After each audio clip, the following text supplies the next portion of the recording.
What's going on, guys? Tony Maritato here. I am going to share this live link out to just a couple spots. I'm waiting on Joey to come join me. Dave Kittle is out today. Jimmy McKay is out today. So you guys might just be stuck with me. But the topic, I think Joey's coming over in a minute. The topic for today is we're talking about recruiting. We're talking about hiring. I think this is by far the biggest bottleneck that we have in the therapy world. So I like to model what's already successful, but I also wanted to share, what used to work for me in the past, at least. I think an element of all marketing is getting the message out there. Here's Joey. Here we go. Good morning. Hello. How's it going, man? How's your morning going? Not too bad. Just got done looking at some ads, so it's starting the morning off right.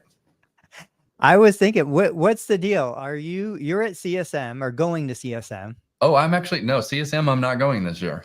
You're not. I thought for sure you were going. No, we're going to go next year. Kind of talking about the thing here, because we're actually putting together an entire outbound recruiting kind of department for our stuff, which starts to make a lot more sense that CSM makes more sense since there is such a higher distribution of students and everything. So PPS is definitely my jam. Like that's my peeps. But we went to CSM last year, and I thought about it because I'm in Texas, so it makes sense. But no, we didn't end up doing it this year because we're doing some of our stuff, planning for our Orlando event and stuff like that as well. And since people are just going to be jumping on, tell me a little bit about the Orlando event, and then we'll talk about recruiting and hiring. Yeah, so the Orlando event's going to be a fun one because we've got a lot of different speakers. So, of course, me and Robbie will be there. We'll be kind of talking on marketing, but also how to fill up your practice without needing new patients. Because anytime we can do that, that's always nice. We don't have to spend money.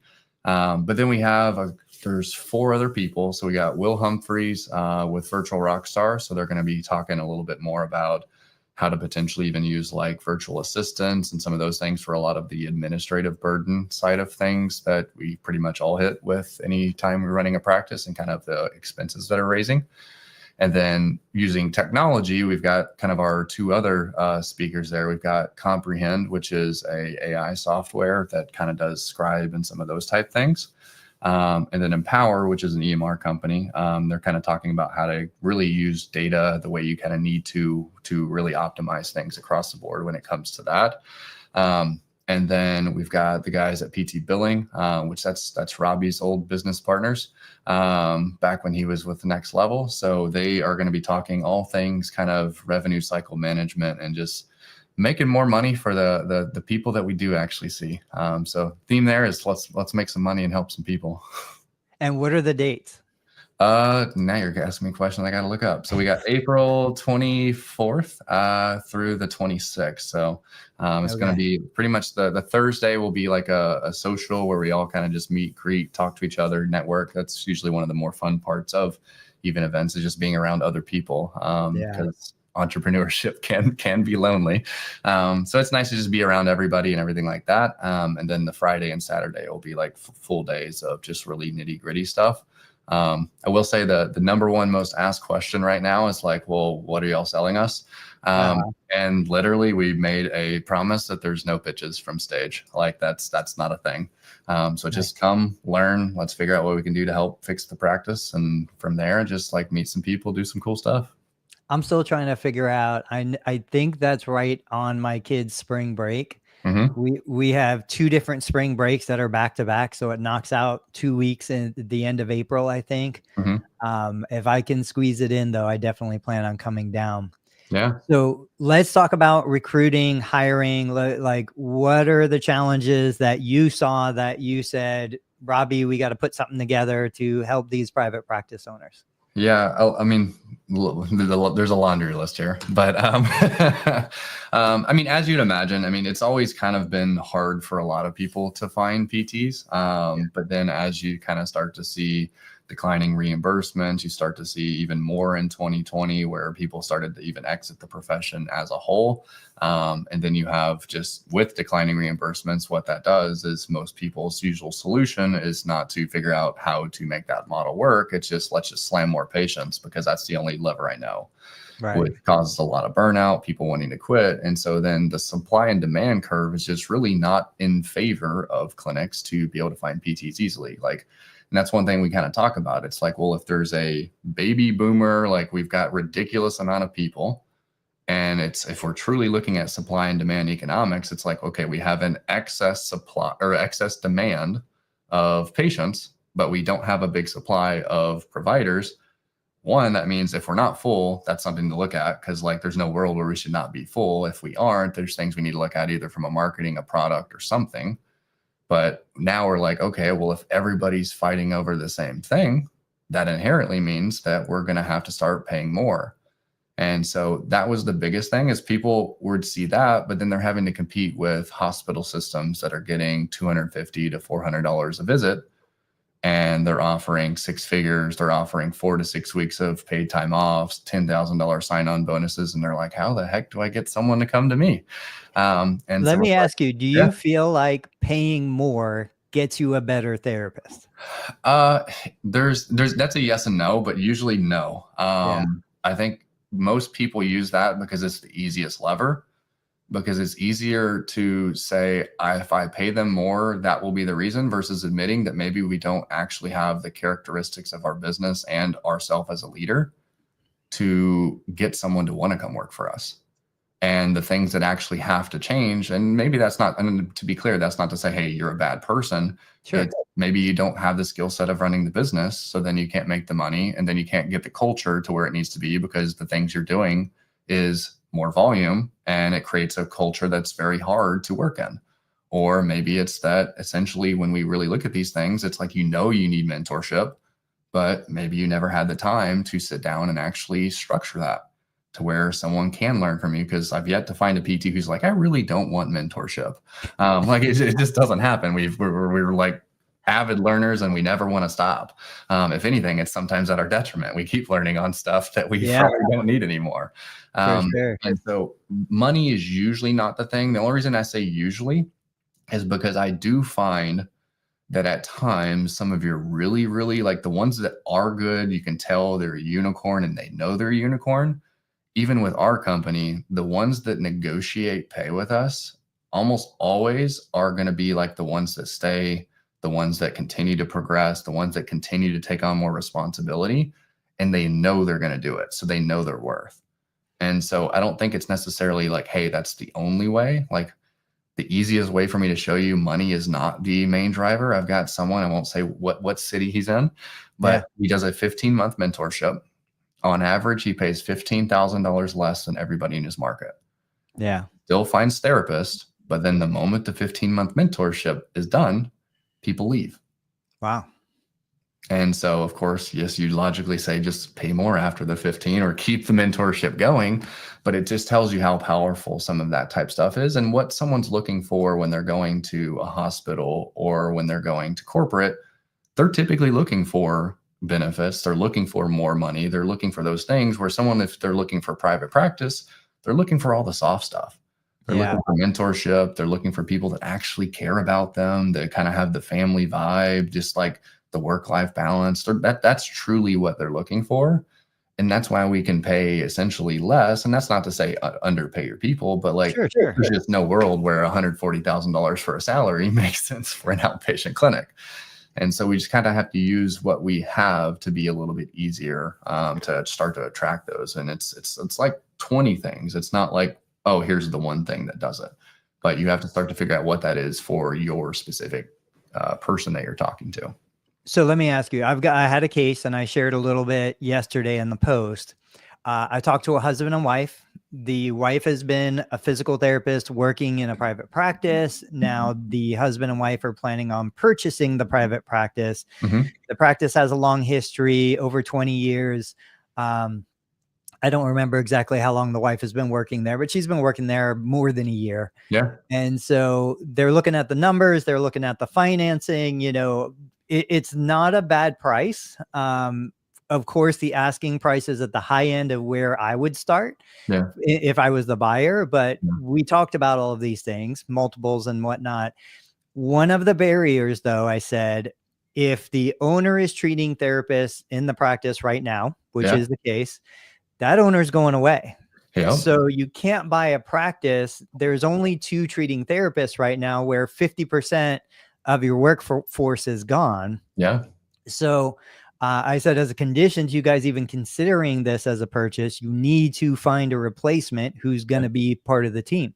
Yeah. They have been looking, the business has been looking for a therapist. They have been unable to hire a therapist. Yeah. Now, I'll tell you right off the bat, the productivity standard of the person I was talking to, not the owner, but the employee who's going to be owner, Yeah.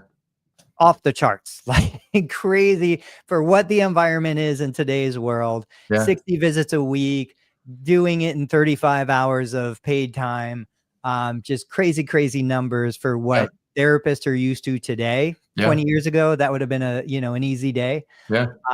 So my question to you is, okay, where does the conversation start with a situation like that? Private practice, they're profitable, they're doing revenue, $500,000 plus. Yeah.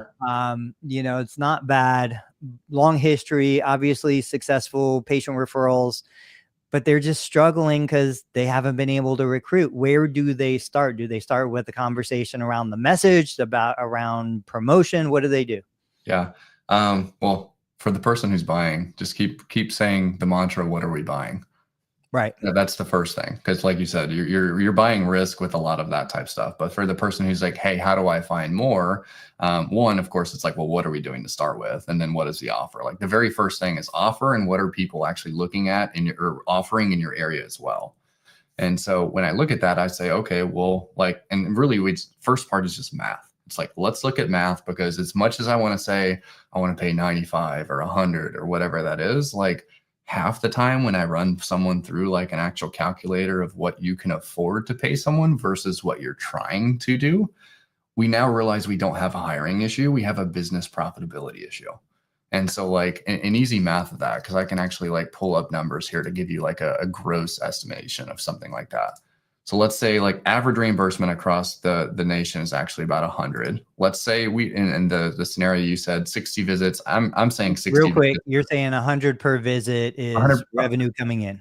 Yeah, let's say 100 RPV is kind of revenue coming in. And you said 60 visits, but that's kind of like assuming less hours, and that's probably like closer to being full. I'll say 60 visits, so 40-minute scheduling, and we're only 86% full because 14% is the national no-show cancellation rate.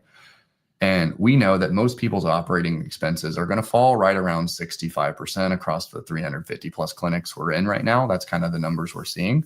And so since we know that, and of course we want to have like 2 weeks of PTO, 6 paid holidays, something like that, for like a new grad, like the salary range for that is like 74 to like almost 77. If you're looking for like a more experienced PT, that's like 79 to like 81. Clinical director, it's like 84 to 87. So first of all, like usually what happens is someone's under billing. So it's like, cool, they're actually only at $80 RPV. And then they put in all these like documentation times. They put on all these other things. They're not actually staying 86% full, stuff like that. And it's like, cool. So realistically, they're down to like maybe like 54 available slots. And now our new grad, what we can actually afford while maintaining the margins we want is 53,000 to 55,000. You're breaking hearts out there, man. Well, it's tough. And that's why like I literally had someone yesterday on a call, and she told us, she's like, oh, I'm interested, but I realize like right now I don't need marketing help or anything like that or anything on the business. I just need another hire. And we broke down the math. She was $60 RPV, and she was doing 45-minute scheduling, and she was doing 8-hour days. So effectively she had and she did hour-long evals. So she only had 48 available slots. And so like, there's no world where like the math can math there. And so like when I walked her through it, I was like, okay, well, if we hire another, typically you're going to hit about $13,000 a month in expenses all in per full-time provider. If you hire another person, you're literally going to make no more money. All you just added was chaos. Yeah. And so that's the first thing. It's like, one, should we even be trying to offer this, or is that going to just bleed us out later? There's also different things to look at as far as hiring seasons as well. Because if we look at the fall, that's when a lot of people want to start hiring because they're super, super busy. And they're like, hey, I'm for sure going to be able to fill this person up. But that's also why you start seeing like 4 weeks of PTO, someone offering 100, 110 at the big chain, stuff like that. If we fix some of our systems on the actual marketing, the actual systems of running the business, when everybody's like, when I always like when there's blood on the streets and like people are afraid of hiring, it's like, hey, January deductibles just reset, or summer when everybody starts going on vacation, no one wants to hire them. And so instead, if we hire, then you can pay $10,000, $15,000 less. You can do 2 weeks of PTO instead of 4.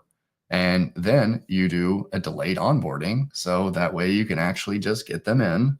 But now you're not having to compete with all the people are doing there. So like the fall time is what we call retention season, because there's only 2 real reasons that you're hiring. It's to essentially replace churn, because most therapists nowadays stay about 2 years. Right. And so at any point, 10% of your staff, so they're thinking about leaving. Yeah. It may not be huge when you have 2 people, but when you have 20, it's like, oh my God, two people at all points. Someone's quitting. And so you've either got it for replacing or you've got it for growth. Like those are the only 2 reasons. And so the first part is like, well, what can we afford to pay? And so you kind of have to start looking at the math of that. And so, and of course, if you're fine having less margins and you want to push some of that to them, then just know that during the slower months, then you might get tight, and that's going to pull from your better months. And so it's like, well, what can we afford to pay there? And then what are other people actually doing? And then go talk to all of your existing people and say, hey, why is it that you work here? Like actually figure out what makes it different. And they're like, cool, well, what else would you change to make it even better? Yeah. And so like, that's the first, like, that's the whole, like, we need to know our audience. We need to, like, if you're talking like marketing speak, it's like, know your avatar. Like that's effectively what we're looking at. And it's not the owner's words, because owners, we look at things completely different than the staff therapists. And so start to use their words, bring in your stories, show them the difference in there, and then start to just look at other ways to be creative on like how we can compensate outside of it. Like I said, compensation is not just financial. Like it's going to be with mentorship. It's walking through a clear ascension plan, so you know there's a path for a raise. Because if you've, I'm sure you've seen it in a lot of the Facebook groups. It's like, what's the hey, I haven't gotten a raise in years. What's the best way to get a raise? Yeah. Number one way, change your job. Jobs. Yeah, there you go. Which employers, I should say. Yeah. And so like, that's what most people think. And so if there's at least a clear path for those that want some type of ascension, even if it's not for leadership, they know, hey, I stay here for 1 year, I get this, 2 years, I get his. And you can even walk them through. It's like, hey, you're here.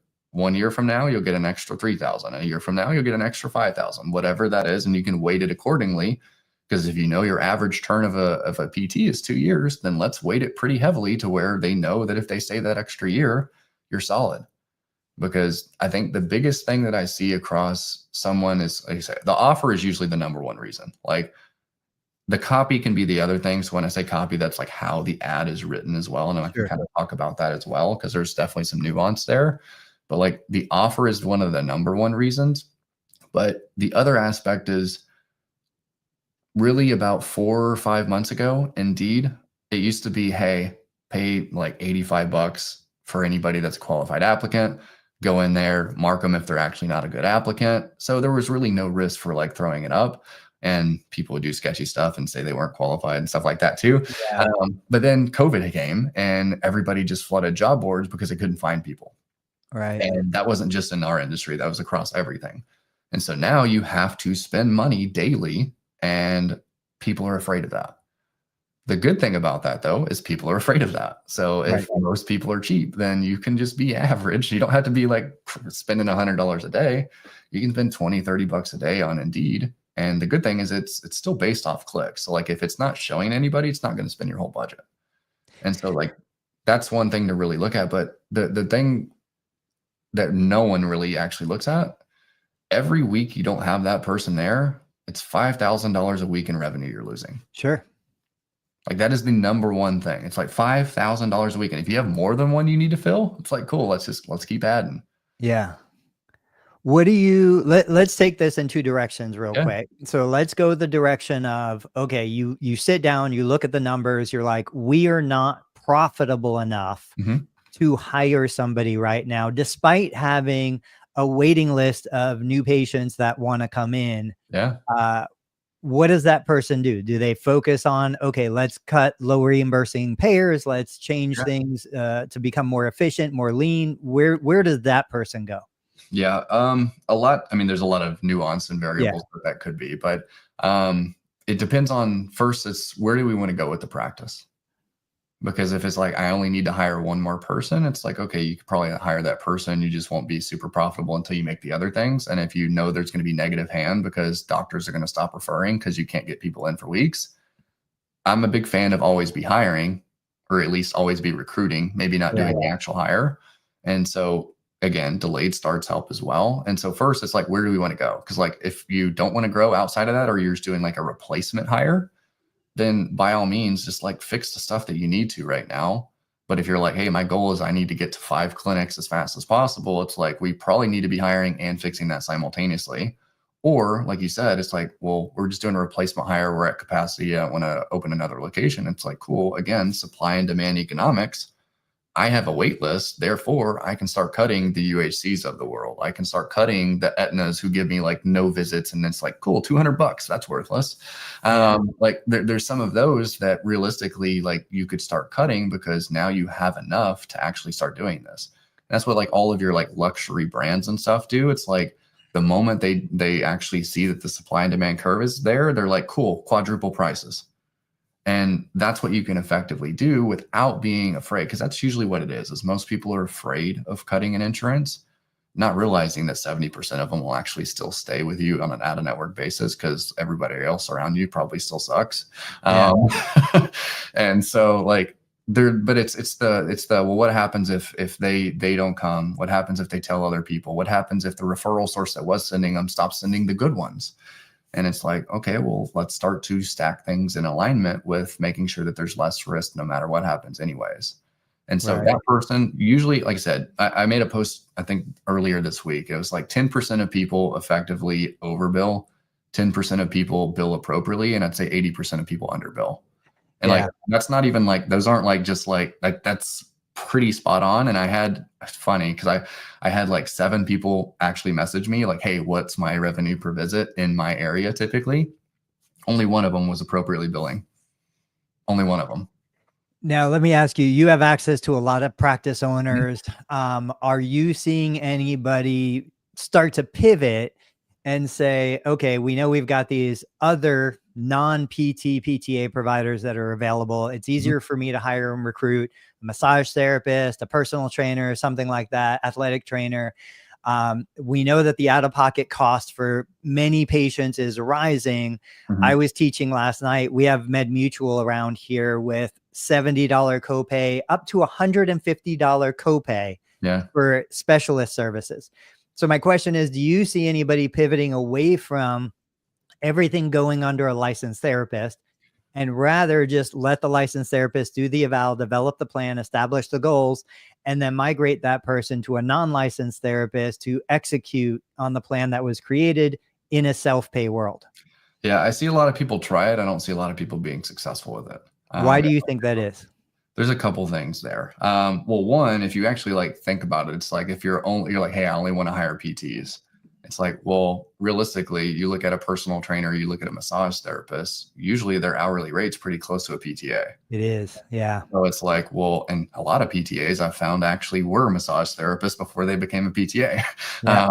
And so it's like, well, if we can do that and still do the back end stuff, it's like, well, why not have both? So we have sick coverage for that PT, or if they want to go on vacation or something like that. But I think the biggest thing is you're still having to educate people on inherently, you have to be better at sales. And that's really what it comes down to, is the moment you don't have the traditional what they expect, you now can't say, oh, you're being treated by a doctor of physical therapy. This is what your doctor told you to do. It's like, hey, I know your doctor said this, or I know you were expecting this, but we have this kind of hodgepodge of people. And realistically, the more people there are, it's Brooks Law talks about like lines of communication and how many people you have. It's like, well, if everybody is like, you see one PT, you see them through the full plan of care. If instead it's now you see a PT, now you see an acupuncturist, now you see a massage therapist, now you see this. So there's like the continuity of care issue. So Brooks Law is going to have more lines of communication. Things are going to get messy. You have more personalities that you have to go through. You have to hope that they actually align with the same treatment model. And then what ends up happening is you have like 5 businesses inside of a business. And I know you've even seen it with massage therapy, and you've talked about how like it's been hard. It's like you have the massage therapist who says they want to get busy. And then the moment they get busy, they're like, I don't want to see this much. And or they go start their own business. Yeah. And so I'm not a big fan of it because I think it's one of those like, if it's complex when you're small, just imagine what it's going to be when you're big. The time where I do say, okay, this is something we should consider is if we're super, super rural, there's literally no place, like there's not a PT school for like 4 to 5 hours away. There's not a major, like what would be considered a actual like livable city by like a young PT 2 hours away. It's like, okay, maybe we need to start looking at weight loss. Maybe we need to start looking at like more of personal training, massage, like more of a multidisciplinary. And to be clear, we have multidisciplinary clinics that are over $1 million. So like, it's not that you can't do it. It's just, I can always tell like when they're like, oh, like this is going on, it's super complex. It's like, I know it's because you have a complex model. And that's the hardest part. It's the complexity, it's the personalities, it's the multidisciplinary, and just hoping that they all kind of align. But if I hear $150 copay or something like that, it's like, just drop the insurance and do out of network. Yeah. You don't even have to worry about the administrative burden anymore. Right. All right. Let's take a look at the kind of the messaging, the ads. Yeah. Once we've made the decision, okay, we've got the profitability in place that I can afford to hire the therapist or the assistant. What are you guys looking at getting the message out? Because I think we agree, you and I agree. It's not that there are no therapists out there. It's that the best therapists are happily employed. They love what they're doing. They're happy. Maybe there's a seed of discontent in there and they're thinking like, wow, I could probably do something else or improve or grow or transition. But generally speaking, they're there. You know, it's just how do we connect with them and let them know what we have to offer? Yeah, there's a lot of different ways because there's like inbound efforts, which would be like an Indeed ad, and then there's outbound efforts, which could be like social media posts. It could be reaching out on LinkedIn. It could be scraping lists for texts and email and doing that, cold calling. I mean, there's a ton of options. But the first thing is we have to realize we're having to overcome essentially the law of inertia here. Like this person has like really continued to push in. They're getting comfortable. And to stop them from wanting to keep doing the same thing they're doing, it's going to take a lot of effort to point them in the other direction to come working for you. And if we know one thing, people do not like change. Like that, like that's why you find people that are like, I hate my job, I hate this. And it's like, well, why don't you change this? It's like, well, it's like, okay. So like it becomes harder. And so I think the first thing is we have to also make sure that our vision is like actually big enough for their career to fit inside of it. For there to make sense to make that career. Because like no matter what, there's going to be a cost of change. Yeah. It's the cost of improvement has to be significantly higher for it to be worth the risk. Because that is a risk because they don't like for us to expect them to know why they should give a crap about working for us is like it's kind of egotistical when you think about it. Because they know nothing from us. And so when you look at how do you go about doing it, one, I think just knowing that there's kind of like 3 main buckets of PTs. There's the new grad that effectively typically wants mentorship, student loan repayment, some of those type things. Flexibility is another one that we're seeing be way more common of an ask there. They don't really care as much about healthcare because they're still young enough to think they're invincible and stuff like that. And then there's the person who's a little bit burnt out. They don't want to see as much volume. They're just tired of the traditional mill, all of those things. That's another audience. And then there's a third one that's essentially looking for some type of upwards potential leadership potential, some of those type things. And so when I go look at ads, typically what happens is it's one generic ad that's trying to talk to all 3. And so if you start to know your seasons of like when people graduate, it's like, cool, Jane, like we just had people graduate. Like this, we are just now actually about to end what we consider new grad season. Like pretty much once Valentine's Day hits, you're going to be like, pretty much most of the new grads have already found their stuff because a lot of them are searching in December and January. And then you have the tail end of the people that had to maybe wait, or they were like, I just need to cross my fingers until it actually happened before I start applying. They're pretty much going to be gone by like tomorrow. Like that's pretty much what we see. And so when you know the seasons, you know what kind of ad copy you should be doing. So that way it resonates with that person. And so that's the first thing. And then from there, I think a lot of times we're not very clear at actually explaining what we do differently in their own words. And we haven't even started to get a little bit more creative on how to go about even explaining and looking at different benefits. Like if you just go to a gym and say, hey, we have a lot of employees that we're wanting to get, do y'all have any type of corporate pricing? And also we have a lot of people that we could potentially refer to you because we see hundreds of clients a year or thousands of, depending on how big you are. And so you'll be surprised that like corporate discounts are outrageously low or they'll just give it to you for free. Okay. And so you can do that with there's 100 things you can do that with. It's like, go look at that. Go look at sometimes we'll get people like clinical directors. Sometimes it's like, cool, you're super busy because you're helping run the practice and you're still treating and stuff like that. We've had people who actually will go and get it to where someone takes care of their lawn every single week. Right. So that's much cheaper. And there's no FICA taxes on that. And so sometimes it's getting creative with that, or CEUs or built-in fellowship and some of those. So Indeed is still where most applicants will come from. If you are like, hey, we've run Indeed for a while, it's like, well, one, are you actually getting impressions? So if you're not getting impressions, it means literally there's no one to put it in front of. Yeah. If you're not getting clicks, it means the job ad and the title, the offer, all those things are just not resonating. Or maybe you're not spending enough money. And then the next one is okay, if they're getting clicks, but we're not getting applicants, it means the actual offer itself, the copy is not to where it needs to be. And so the good thing is you can delineate that. Right. Let's take a look. I shared this with you last night.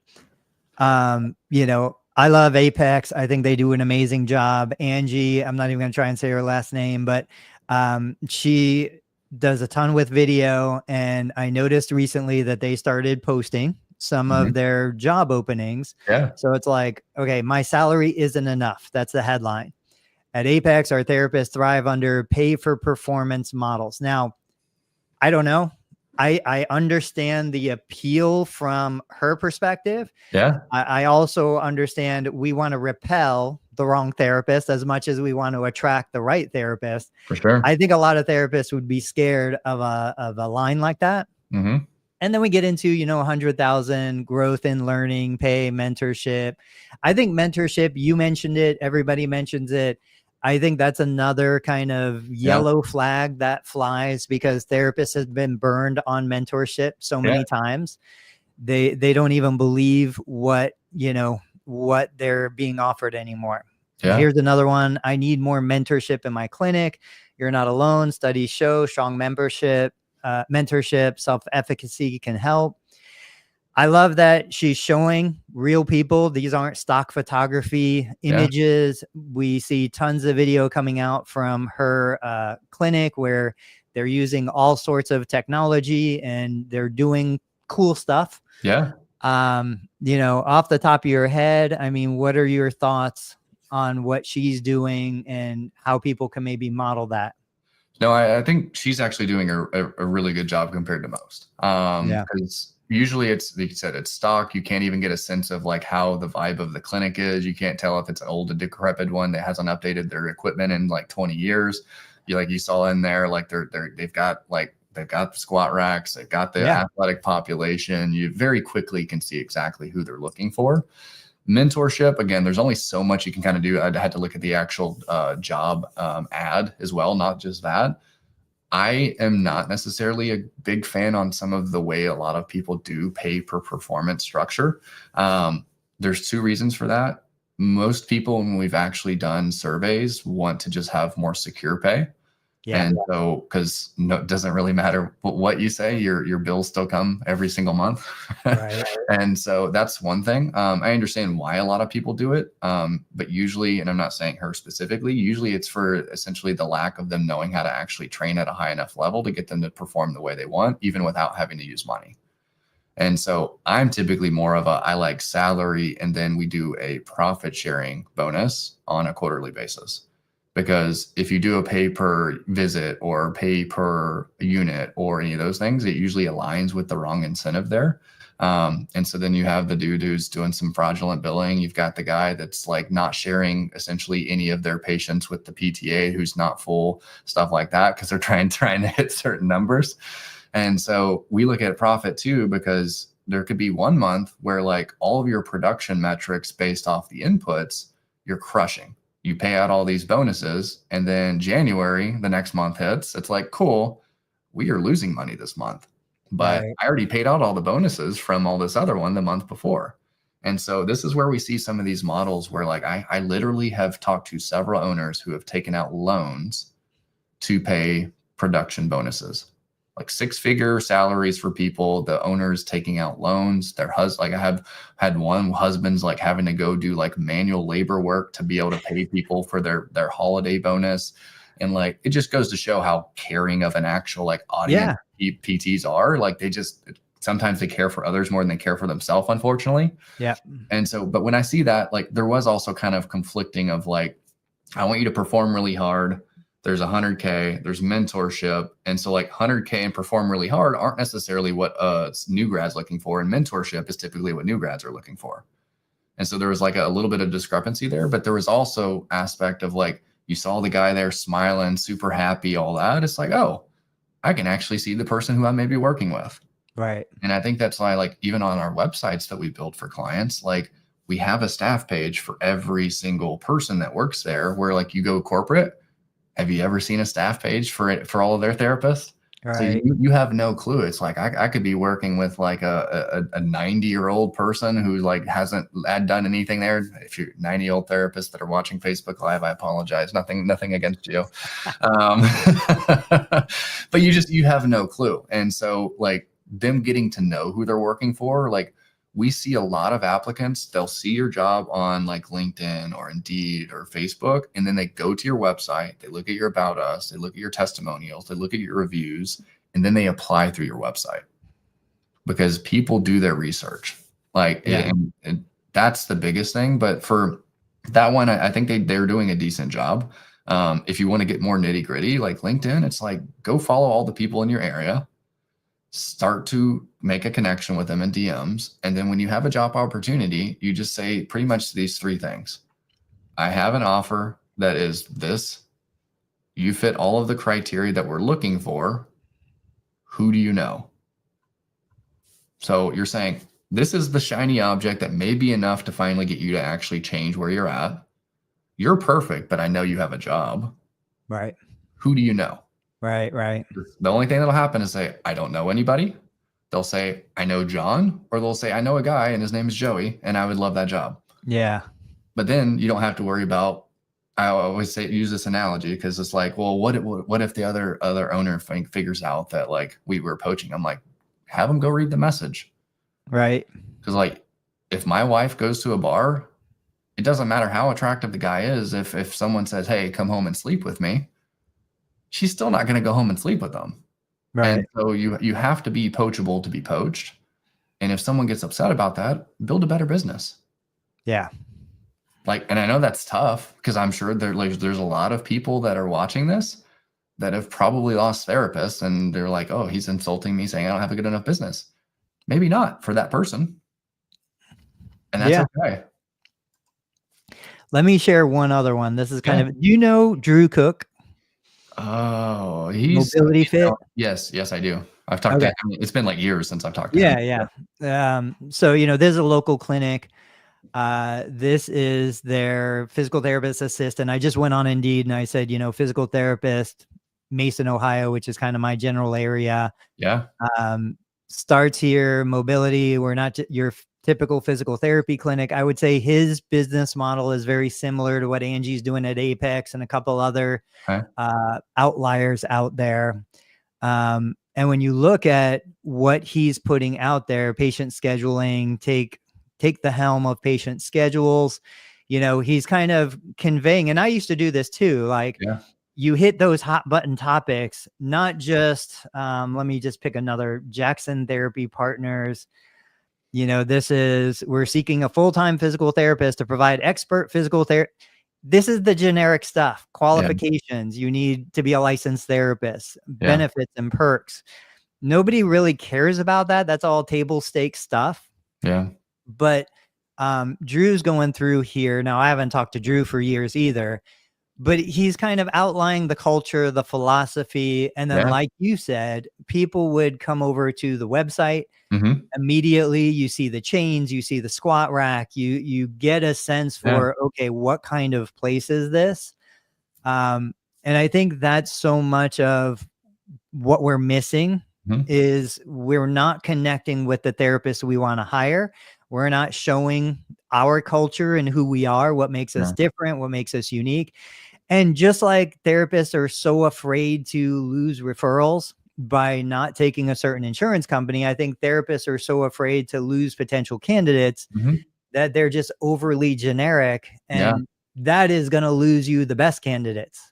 Yeah, it's tough because it's, again, no one taught us how to be a copywriter. No one taught us how to run a business. No one taught us any of that type stuff. They just said, "Oh, you care a lot about patients. You want to do it different? Cool. Good luck, and you'll figure it out on the way." Right. I think that's the hardest part there. But even that one that you went to, that Jackson one or whatever, Yeah. like if you notice real quickly, 3.9 stars on that one. So like there's so many small little nuanced things that like immediately my brain sees that. I don't even look at the job ad, Right. because before Amazon, 5-star reviews weren't a thing, but now Amazon is a monster. And so Yeah. that effectively tells me that like everybody, before they make a decision on anything, they're looking at your Glassdoor, they're looking at your 5-star reviews. Have you won the best of awards? Like, and it's even small nuances of when you email them. It's like, if you've won the best of awards, you have all those reviews. Is that in your email signature? Just another little touch point where they're like, oh, I'm going to go work at the best. Because no Right. one's ever like, can I work at the second best place? Like that's never been a thing. And so it's a lot of really small things that you kind of have to look at that add up over time. But you're exactly right. You have to really speak to that person. But a lot of that's like, when someone doesn't accept your job, you actually should be sending them a survey. And it's like just like we send to customers, it's like, why didn't you buy? It's like, why didn't you take the position? Yeah. Because what you'll find is like, oh, well, like, honestly, like, I just need, like, the other place, they said that I could get off at 4. You said I had to stay till 5. You're like, I would have let you do that if I had known. And so like, I think that that's the biggest thing is like, if you don't get feedback, it's like, for you, I know you absolutely love doing content now, Tony. Sure. So if you said, hey, I know the most successful people, they do a Facebook live video every single day. I want to get better at this. And you did that for 365 days, would you maybe get better? Maybe. But Of what if course. at the end of every single week, you actually looked at your metrics and said, Right. which ones performed the best? What did I do differently there? What's the 20% that got the juice? How do I cut the ones that didn't do well? And then you iterated on it over and over and over. Because again, for every applicant you don't hire that you could have hired that was a good fit, $20,000 a month. That's what you lost. Yeah. Very, Yeah. very I think expensive. people are more comfortable with like a theoretical loss than an actual loss. So, you know, you were like, oh, I can't afford $2,000, $3,000 Mhm. a week, rather Yeah. than I'm losing $5,000 a week or Yeah. whatever it is, because that's a theoretical loss. Yeah. Real quick, Will Boyd's here. Huge fan. Great discussion, gents. Love seeing you guys break down the hiring funnel.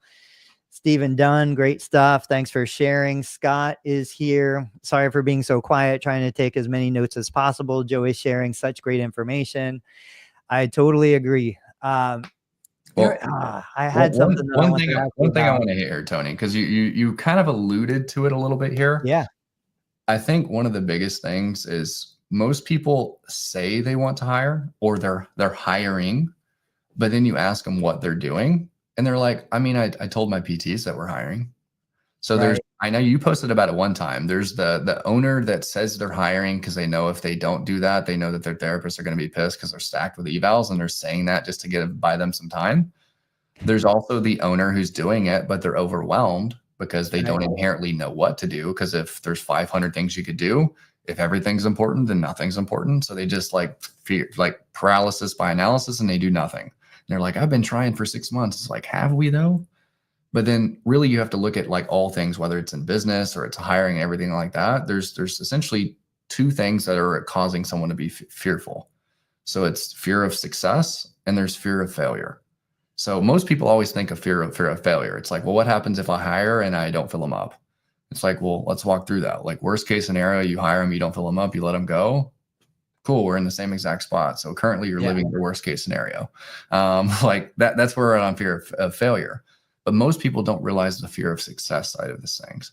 It's like, well, what happens if I bring them on? Okay, well, now I've got to try to onboard someone and I've got to try to do my current caseload and I have to run the business.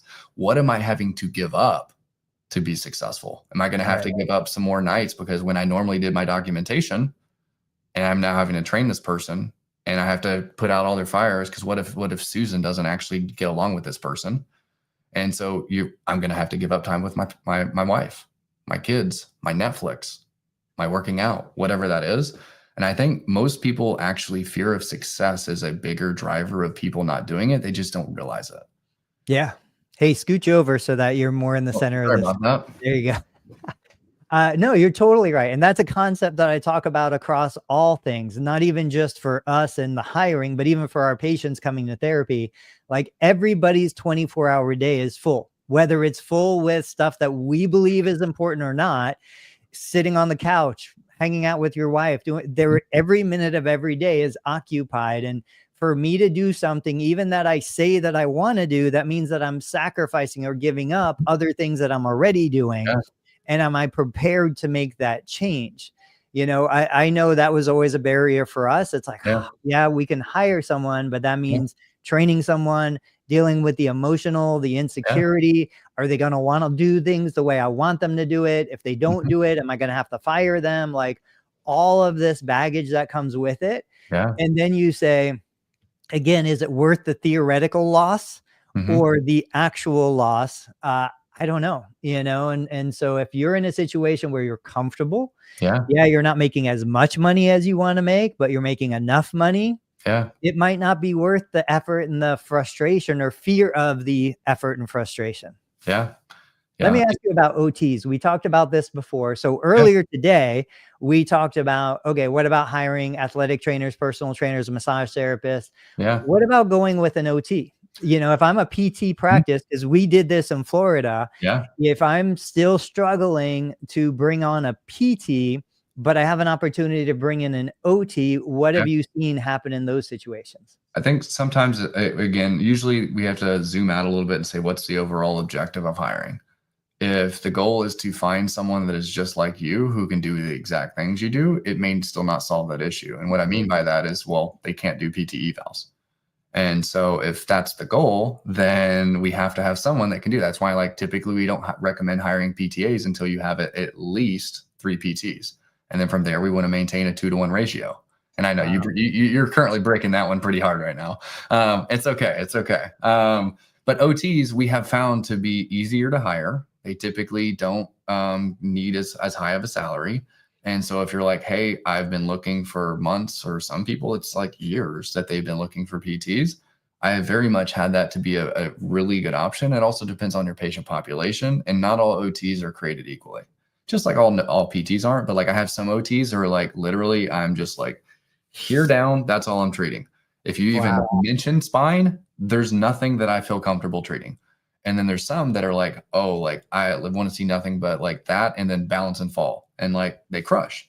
I'm starting to see OTs starting to be more commonly used in pelvic as well. So like that's becoming a little bit more prominent as I see it.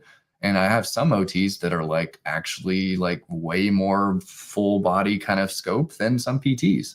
Like we just have one that started with us because they have OT PT. She's one that realistically, I mean, she's doing stuff with like internal gut motility. Like she's doing all kinds of stuff that's like that and your traditional ortho PT side. And so I don't think I would ever really be like, no, but I would also say, what have we truly done to try to find a PT, and what's the overall goal? Like if it's our 5th hire, like by all means hire an OT. But if it's like I'm at my like first hire and I'm trying to finally buy my time back, because then you're going to have the transition of caseload. You're like, I'm out. And it's like, cool. Well, the OT is going to either have to do an evaluation again on all those people, or it gets a little bit harder. So that's what I would kind of consider when it comes to that. But I am a big fan of OT being an option. It's just usually not always my first one. Like I would probably go with a PTA before an OT. But again, it depends on time. It depends on where you're at. Like some places, especially our more rural areas, They Yeah. sometimes have an easier time just stacking PTAs. Like that's kind of what you have to do because there's just not a close enough PT school. It's like how one of ours is in kind of more of the southern part of Texas. Like there's just nothing out there. Like Wow. literally like 6 hours before you're to your closest big city or PT school. But there's literally in that city, there's a PTA school. Yeah. And then I'm sure, the same kind of philosophy applies to a chiropractor. Mhm. I know that there are some chiropractors out there that are looking for a home. You've got a physical therapy Mhm. practice. Yes, in an ideal world, if your goal is to build physical therapy, you Yeah. try to recruit a physical therapist. But I think there's opportunity there looking at some of these chiropractors. And I'm truly shocked. Have you heard anything about starting salaries for either new grad chiropractors or even just kind of chiropractors that are out there looking for a supplemental gig? From what I've seen, it's like $15,000 to $20,000 less than what PTs get. I can't believe it. That's Yeah. shocking to me. Yeah. So have you seen anybody bringing in Cairo as an independent provider, obviously not working under Yeah. the physical therapist? Occasionally we've seen it. It's not as common. If anything, I'm seeing Kairos bring in PT more Yeah. and PTs bringing in Kairos. Like I think we have 3 clients right now that have Kairos within theirs that are PT. But like most of the Kairos, that's the dynamic you get into. They're like, all right, I want to get out of treatment. I'm like, cool. Well, you're never going to find an associate because Kairos don't like working for each other. Yeah. And so they're like, okay, so do we optimize for physical therapy? And I'm like, that's probably your only way. So again, it's just a lot of times we have to figure out what's the problem we're trying to solve and then what is the actual constraint. And then sometimes it's a PT, sometimes it's a PTA. Yeah. Very rarely would I say it's a personal trainer, but that being said, I have a lot of people who have that model and it's more so like they're already solid on the PT side. I just don't like the model when it's like, I'm going to hire a massage therapist, a personal trainer to make physical therapy profitable. Physical therapy should be wildly profitable. Like if you're set up appropriately, each provider should make at least $7,000 a month in profit, assuming we're only 86% full. And that doesn't even assume if we're above the actual RPV thresholds that we look at for scheduling. So like if I have 4 PTs, we should be doing $28,000 a month of profit. Like that's pretty much the 7-figure blueprint. You have 4 PTs, 2 front office people, and maybe 1 tech. Like that's it. You're not that far away from $1 million practice for most people. Sure. It just seems daunting because like it seems like, oh, I'm right here, but it's not much. But you have to be profitable in PT, and then the rest is just going to be bonus on top. Is the way I look at it. All right, let's bring the episode home. So, parting shot. What's the number one takeaway?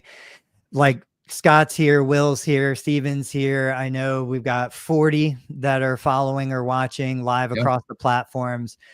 They're struggling to even get the ball rolling. Where do they start first? Do they start at making sure they're profitable enough to hire a therapist? Do they start with their messaging? Where are they going? First, figure out why you want to hire. I think that's the very first step. It's like, are we replacing someone? Are we doing it to grow? Is it to get me out of treatment? Because a lot of times people are like, we're trying to figure this out, but like, you don't even know if you want to get out of treatment yet. Yeah. You don't even know if you want to retire in the next 3 to 5 years. Like you don't know if you ever want to get out of treatment. So like figure that out first. And then from there, yes, like we have to look at profitability because otherwise you could just be stacking therapists and you're making no extra money. Like that is the number one thing. Or like Will Boyd said, hire Joey and Robbie. And is that an option? Like, are there practice owners out there that could say, hey guys, I want to hire you, help me with the recruiting system?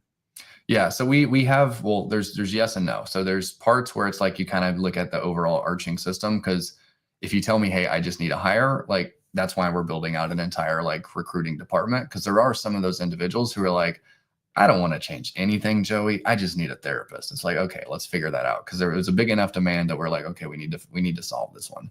And so like, that is the number one emphasis for 2025. Cause last year we helped people hire over 200 PTs last year. And that's just PTs, not PTAs, OTs, any SLP, anything like that. And so last year was over 200. And that was mainly through like just teaching them our process, how to interview, how to negotiate pay, like showing them our job ads or like our hire program. We do their Indeed ads and stuff for them. But we're like, well, now we need outbound as well. So those people, yes, they can reach out and we can kind of walk them through and we can either do standalone, actual, like pretty much your normal recruiting option, but teach you more along the way of kind of how to actually make sure you do it. Cause that's usually the other gap is like, I get you applicants and you're like, cool, I still don't know like full soup to nuts, how to do the interview process, how to actually make sure they're the right one, how do I do the job offer, all of that type stuff. So we do have that, but usually more we also need to do some of the coaching and consulting side to fix all the other reasons why we can't offer what we know we need to offer. So then we can have a better option there. So that would be kind of the best way to do it. It's like, just reach out to me, send me a DM, we can figure it out. And if it's not necessarily a good fit, then no worries. Like the amount of people that I've walked through, like, this is what you should pay. This is what it looks like based on this. Now, if I see like, hey, we're $60 RPV in a place that should be 95, like we should probably talk unless you don't like money. But that's kind of what you look at. But we have to fix the overall profitability first, like I say, because otherwise, again, if you're not making $20,000 in revenue and at least $7,000 a month in profit, we have a leaky bucket somewhere. And that's something that we need to fix first, because we don't need to keep adding all the chaos. All right, guys. So that's the show. Go check out Rehab CEOs, connect with Joey, connect with Robbie. They're on all the social media platforms.